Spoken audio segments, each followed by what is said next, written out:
शोधन की प्रक्रिया तो युगों युगों से ही चली आ रही है और युगों युगों तक चलती रहेगी। बिना शोधन की प्रक्रिया के तो हम आगे बढ़ भी नहीं सकते। यदि हम आज अपने डेवलपमेंट की बात कर रहे हैं तो यह शोधन की प्रक्रिया के कारण ही। जिस प्रकार से हम अपने वस्त्रों को साफ करते हैं, वस्त्रों का शोधन करते हैं, जिस प्रकार से हम अपने वातावरण को शोधित करते हैं, साफ करते हैं, अपनी मशीनों को हम साफ करते हैं, शोधित करते हैं, उनकी सर्विसिंग करते हैं, या अपने कंप्यूटर्स को हम बीच बीच साफ करते हैं, शोधित करते हैं, उसके डाटा को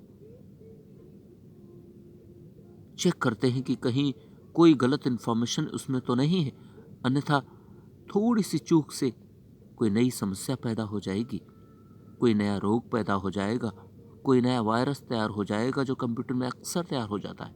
या फिर हमारे वस्त्रों की सफाई सही से नहीं हुई तो बीमारियां फैल सकती हैं। हम शरीर का अपना शोधन नहीं करते हैं, सफाई नहीं करते हैं तो बीमारियां फैलने का डर होता है। मशीनें अगर सही से साफ नहीं की गई और उन्हें शोधित नहीं किया गया तो मशीनें खराब हो जाती। हमारे वाहन, हमारी गाड़ियां, सभी को सफाई की जरूरत पड़ती है, सभी के शोधन की आवश्यकता पड़ती है और यह बहुत जरूरी।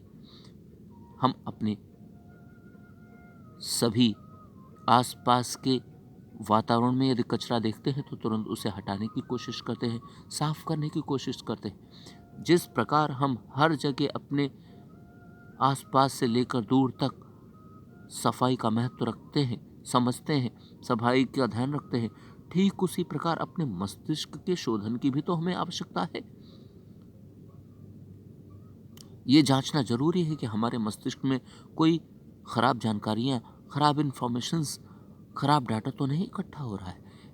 बीच बीच हमें समझना जरूरी है, बल्कि क्षण प्रतिक्षण हमें इस बात का ध्यान रखना होगा कहीं हमारे शरीर में ऐसे कोई अवगुण तो नहीं पनप रहे जो हमारे गुणों को नुकसान दे दें, या हमारे आचरणों को नुकसान दे दें, या हमारे क्रियाकलापों को नुकसान दे दें, हमारे वातावरण में हमारी ख्याति, अच्छे वर्ताव और व्यवहार चल रहे हैं उसमें कोई बाधा डाल दे।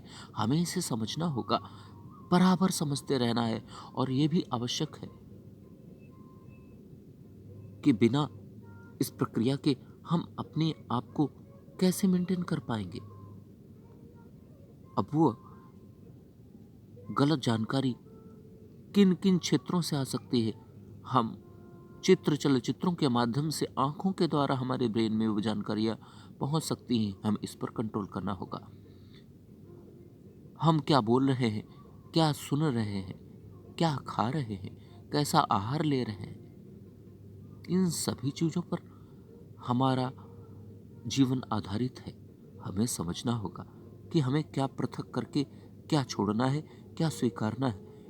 इस बोध को ही तो एकत्रित करना है, इस ज्ञान को तो एकत्रित करना है। जिस क्षण हम इन सभी जानकारियों को एकत्रित करने लगेंगे, अपने आप को खंगालने लगेंगे, अपने आप को निर्णायक रूप से अपनी जांच करने लगेंगे, उसी समय हमें एक नया ज्ञान उत्पन्न होने लगेगा।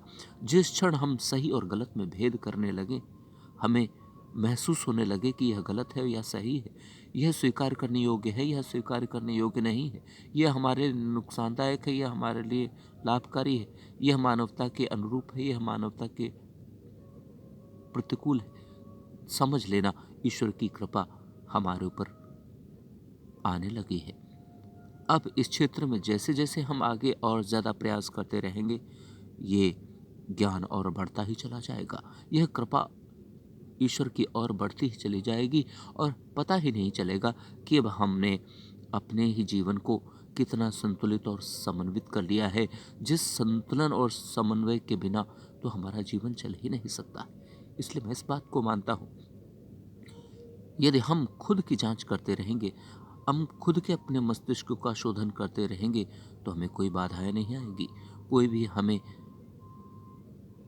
टोक नहीं पाएगा और हम निरंतर सही राहों पर ही चलते जाएंगे। सत्य, न्याय, धर्म, शांति, मानवता, ईमानदारी, अहिंसा आदि राहों पर निरंतर आगे बढ़ते चले जाएंगे और हम इन 7 सिद्धांतों के खिलाफ जाने से स्वयं को रोक सकेंगे, बचा सकेंगे। और यदि हम अपने आप को इनके विपरीत जाने से बचा सके, फिर तो हमारे लिए सद्राहें खुली होंगी, सद्मार्ग खुले होंगे, सत्कर्म करने की इच्छाएं बढ़ती चली जाएंगी और न जाने कब हम मानव से महामानव की ओर या महामानव के रूप में परिवर्तित होते चले जाएंगे।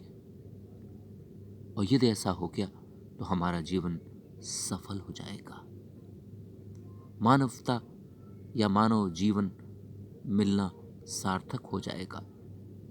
यही तो मैं चाहता हूं। अब हमें इससे आगे बढ़ाना होगा, इस प्रयास को आगे बढ़ाना होगा और उन सफलताओं तक पहुंचना होगा जिनकी हम आशा और अपेक्षा करते हैं।